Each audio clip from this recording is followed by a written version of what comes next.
Well, hello and welcome to this week's edition of Wildcat Week. I'm Roger Alcock. Well, the Indiana Wesleyan track and field teams began the 2018 season on Saturday with the Indiana Wesleyan University Invitational.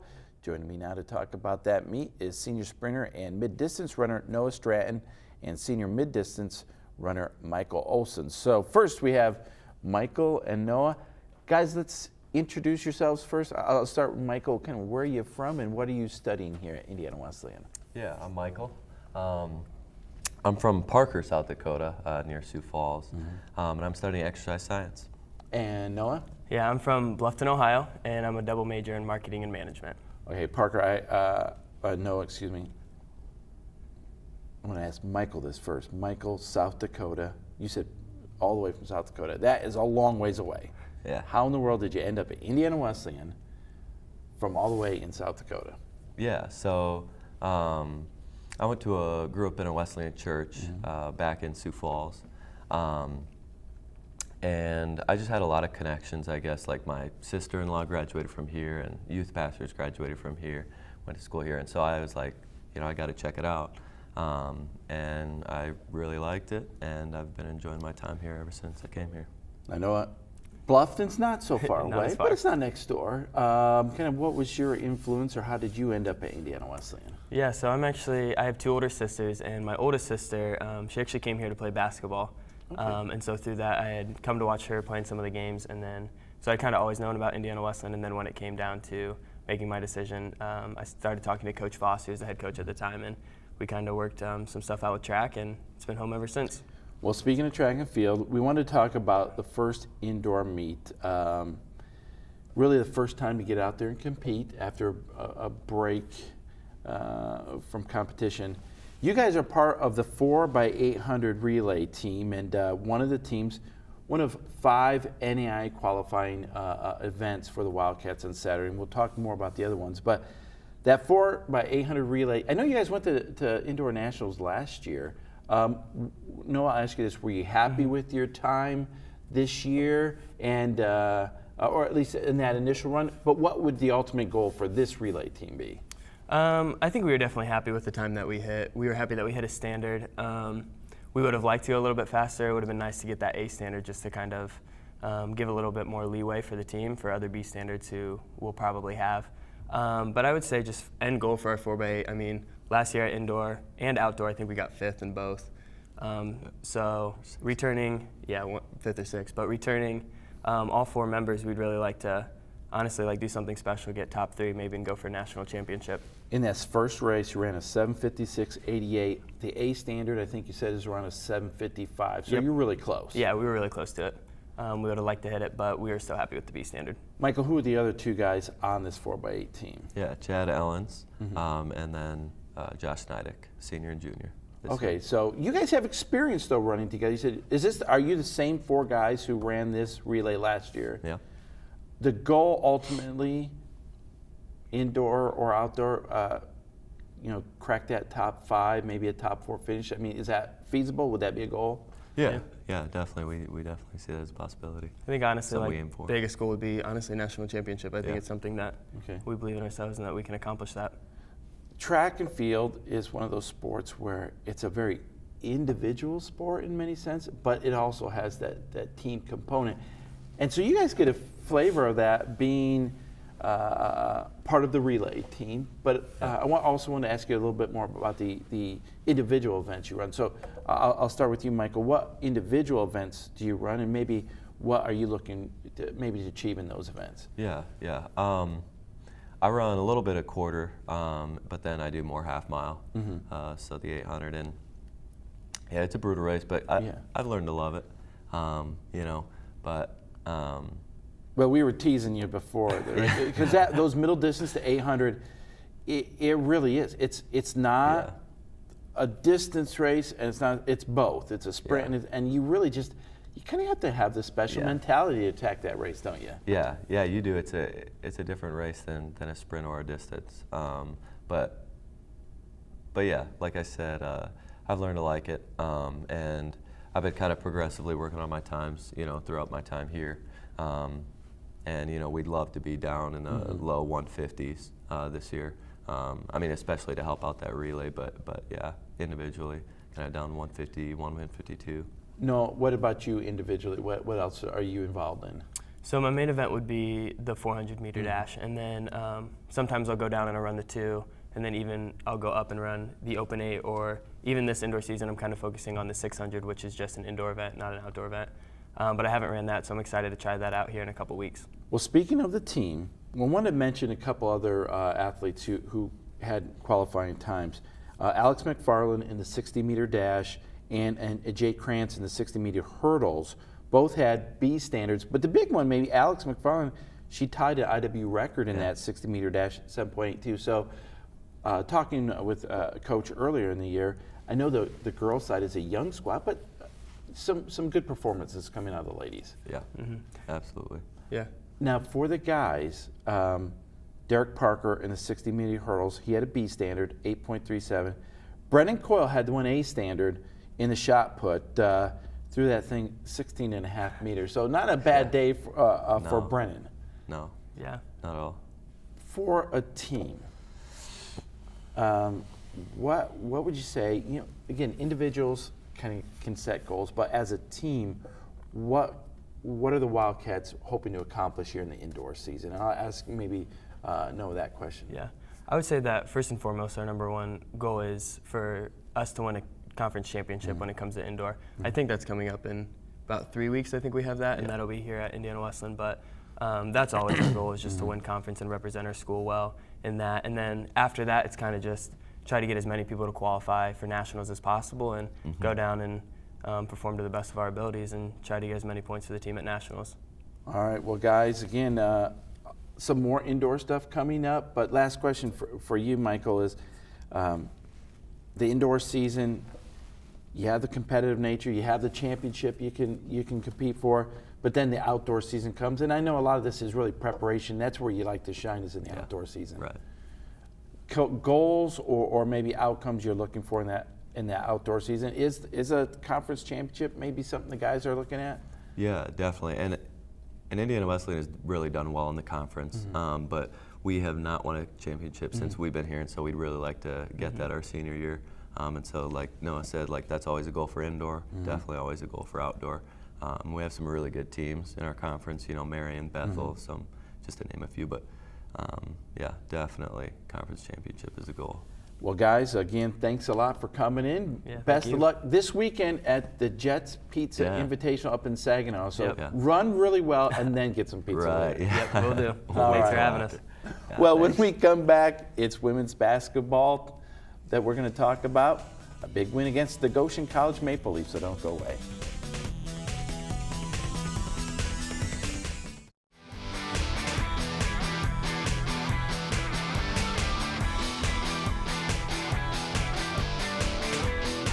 Well, welcome back to Wildcat Week. The women's basketball team traveled up north to face off against the Goshen College Maple Leafs on Wednesday night.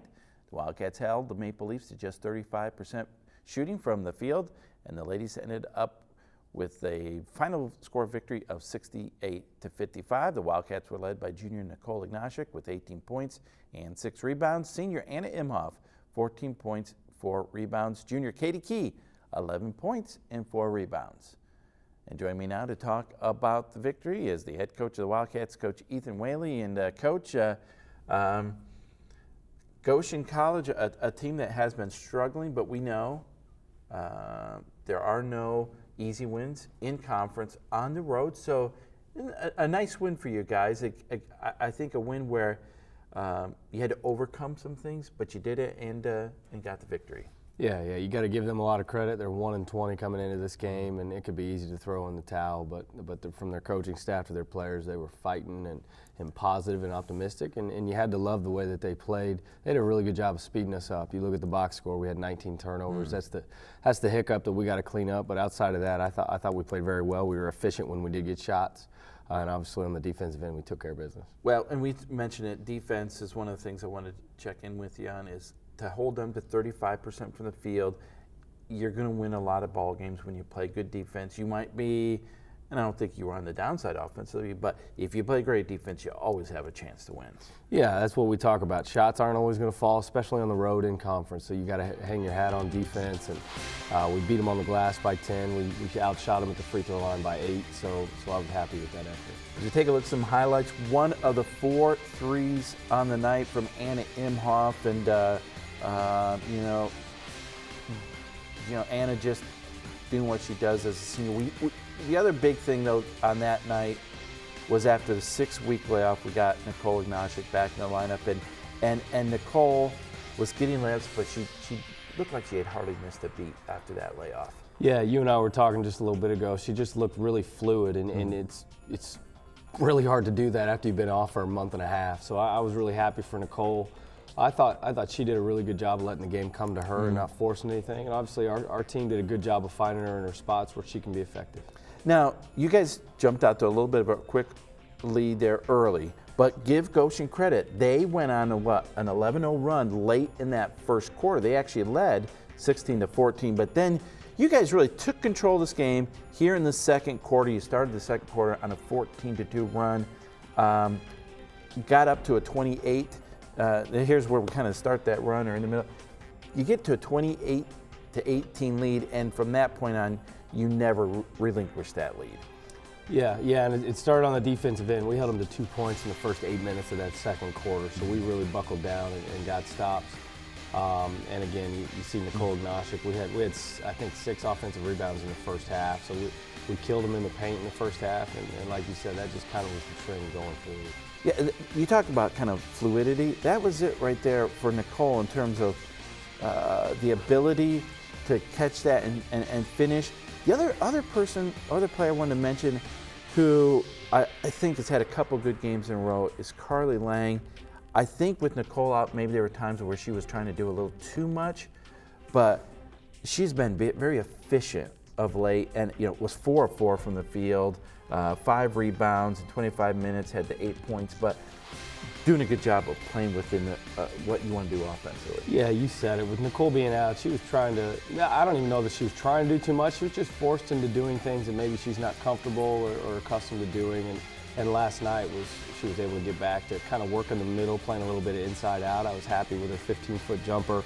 But then she also attacked the rim, was making free throw line moves, and that's what we've been harping on, and I'm really proud of Carly. Producers will want to make sure we really point out that big 3-point basket by Katie Key, because, you had a big lead, it got cut down to 10, and even if they had a little bit of a thought make a comeback, I thought when she hit that 3, that got their daubers down a little bit. Yeah, I mean, it took the winds out of their sails a little bit, and that's what we talked about late. They went on a run, but great teams weather the storm and put it into it, and I felt like we did that last night. Here in the fourth quarter, again, when you got the lead in the second quarter, you never blew the game out necessarily, and I think turnovers were probably a factor in that, but you never allowed them to get close enough to really make it that scary or dangerous. So at least that's kind of how it felt watching the game. Yeah, they made a couple shots here and there, but what we talk a lot about in our huddles is water finds its level. If we keep forcing contested jump shots, we're going to put ourselves in a really good situation. So I felt like, again, overall, they made some shots. They kept fighting, but we forced them into the shots that we wanted, and we came out on top. Saw the nice layup there by Anna. Wanted to mention Brittany, and that was a good example. 7 assists, 8 points in the night, no big deal. 7 assists, just doing a good job running the team. Yeah, and 5 rebounds. She kind of quietly stuffs the stat sheet, and she's playing like a senior going down the stretch. Well, again, a big victory for you guys because it leads now into Saturday's game against Bethel, a team you beat early in the year, but we know there are no.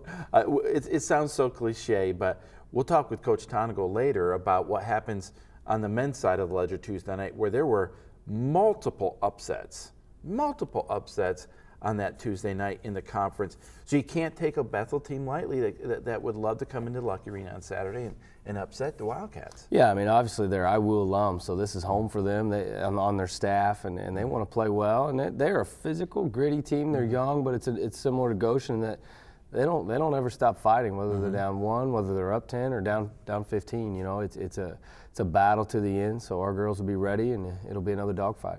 All right. Well, Coach, thanks so much for coming on in. As we said, next up for the Wildcats, the Bethel College Pilots come to Lucky Arena on Saturday, January 27th. Game time is at 1 p.m.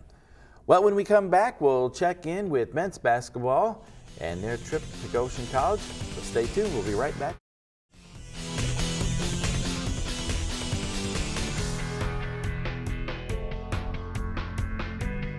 Well, welcome back to Wildcat Week. The men's basketball team traveled to Goshen College to take on the Maple Leafs on Tuesday night. The Wildcats scored 54 points in the paint during that game. They never trailed in the matchup, and they went on to win by a final score of 85-69. Leading the Wildcats was junior Evan Maxwell with 26 points and 2 rebounds. Kyle Mangus, a double-double, 17 points and a season-high 13 rebounds. Senior Jacob Johnson had 15 points, 4 rebounds. And joining me now to talk about that big road win is the assistant coach for the Wildcats, Jordan Weidner. J-Dub, we are very honored and privileged. We have you a couple weeks in a row now. Thanks for having me. Talking about this Goshen game, Evan Maxwell, you got to kind of start there with his 26 points, but you guys knew you had an advantage in terms of maybe just his size, his strength, physicality in the post, and you were able to take advantage of it. Yeah, it was such an awesome moment to watch him play this game. This was just his physical dominance really showed in this game, and obviously he scored a lot of points, but man, this was probably his best defensive game, inside out, guarding the ball screen. So it was fun to watch him score and be physically dominant that way, but just the growth in him defensively that showed that game was fun. You know, the other thing I love to see in this one is that we've come to kind of know and expect what Kyle can do on the offensive end. People don't appreciate maybe how good of a defensive player that he is, but on that night to recognize, okay, Evan is the bear that night, you know. So Kyle still scores 17 points, but he pulls down 12 rebounds. And so, you know, again, just another dimension to his game where he doesn't have to score 30 points, he contributes in other ways. Yeah, obviously that says a lot about the maturity of him as a player, but I just think that the culture of this team and these guys being so willing to do whatever it is that the team needs to win and grow together, I think that's an awesome example of that. Well, in just a moment here, we're going to take a look at some of the highlights here. And it was key maybe on the road. You went inside to Evan early, and again, he was dominant. But you were able to jump out to a lead. In fact, you know, had a 15-point lead at the break. But I thought it was key on the road because we've seen Goshen can have they've upset some teams. They're tough at home. To get out that big lead was early. Early was big. Yeah, there's no easy win in the conference, let alone a road win. And in the second half, they did cut it to single digits, but I was proud of our guys for the way they handled that adversity, stuck with it, and eventually we were able to pull away. But again, a lot of credit to them. They're at the bottom of the league right now, but man, they played hard, they played with passion.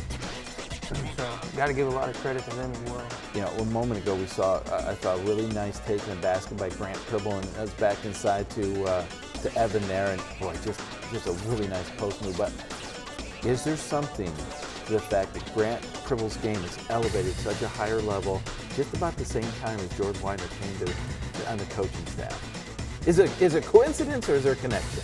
I just think Grant's one of those kids that he works so hard every single day. He's the first one in the gym, last one out, and it's exciting to see that starting to pay off. And we got to remember too, he's only a freshman athletically, so he's got a bright future ahead, that's for sure. Nice take a moment ago by Joel Okafor. I like how his game is kind of evolving a little bit and getting within the flow of what the team wants to do. But you know, I also like what Jacob Johnson has done in terms of, we saw the assist there. You know, he had the injury come back. He's fitting within. He could probably score more. At other places he would be scoring more, but he kind of epitomizes that kind of unselfish play. Yeah, Jacob's a warrior. This team during these last couple games has really kind of taken on his personality of just always having an edge, always wanting to come out and compete. I think numbers are awesome, but man, just his personality that the team's taken on goes a lot farther than most people might realize. You know, at the close of this first quarter, first half, excuse me. I mean, they had the lead down to about, or it was about an 8, 9, 10-point game, and you guys stretched that to 15. And they always talk about the last couple minutes of the half and the first couple minutes of the second half, but to close out that first half as strong as it did, I really liked or thought, taking that momentum in the locker room, that was really huge. Yeah, we felt as a staff that that first half was probably our best defensive half of the season. We had, I think, 11 turnovers, so those definitely hurt us. But man, defensively, we were really solid that first half. Yeah. Halftime, you talked about the turnovers, and again, if there is one downside, 17 turnovers, and you got some layups off of that. But I go back to the fact that how you guys just dominated in the paint. I don't know, 54 points in the paint. I was trying to think back. I didn't research it, but I cannot recall a game in my recent memory where we were so dominant. And that's not just Evan scoring, but we saw Joel off the drive. We see guards making plays, but 54 points in the paint, that's pretty impressive. Yeah, that's how you get a road win in the league. The shots always. It's easier to make long distance shots at home, but man, on the road you got to have something to fall back onto if the three ball is not falling. I thought we did a good job of just constantly attacking the whole 40 minutes. Well, there was Trevor Whaley attacking kind of the circus shot there, and that was a scary moment in the game, and it takes a man to take a charge sometime, and I think it was Trevor that took the charge. He makes a play at one end to charge. Hopefully he's going to be okay, but we'll wait and see on that. But again, the guards, dribble, drive. But the layup wasn't there, so he just got put away. Yeah, Joel's shown a lot of growth in that area, just being so much more under control. And again, I think with him being our point guard, the rest of our guards are kind of taking on that same mentality of just being under control and never being spread up. Maybe it's a little underrated or underappreciated, but it was late in this game. You were able to get all 13 guys in the game, and especially this time of the year, it's a long season. I mean, guys are getting tired. You have injuries and stuff. So even 3-4 minutes, 2 minutes that you can give a guy a break, it's valuable this time of year. Yeah, and it's exciting too to get some of those guys that always don't get on the floor, that work so hard day in and day out at practice, to be able to get some court time. It's exciting. Okay, up next for the Wildcats, huge game on Saturday. The Bethel College Pilots come to town, and I talked about or referenced the craziness that was the Crossroads League Tuesday night. Mm-hmm. There were 4 upsets. The top 5 teams were playing the bottom 5 teams in terms of conference rankings. The only team that wasn't upset was the Wildcats. So the Pilots come into town after a tough loss, after the Wildcats beat them kind of big in their own place. You know that they're going to put together maybe the best game of their year. They're going to be gunning for you guys. Yeah, there's a pack of teams that are kind of in that third place tie right now, and Bethel's one of them, and they've lost 3 in a row, so we know they're going to come in here just all jacked up and ready to knock us off. So got to make sure we're mentally prepared for the fight that's coming Saturday. Well, Coach, thanks for stopping by, and of course, good luck to the Wildcats. As we said, the Wildcats return to Lucky Arena on Saturday against the number 13 ranked Pilots of Bethel College at tip-off, approximately 3 p.m. in that contest.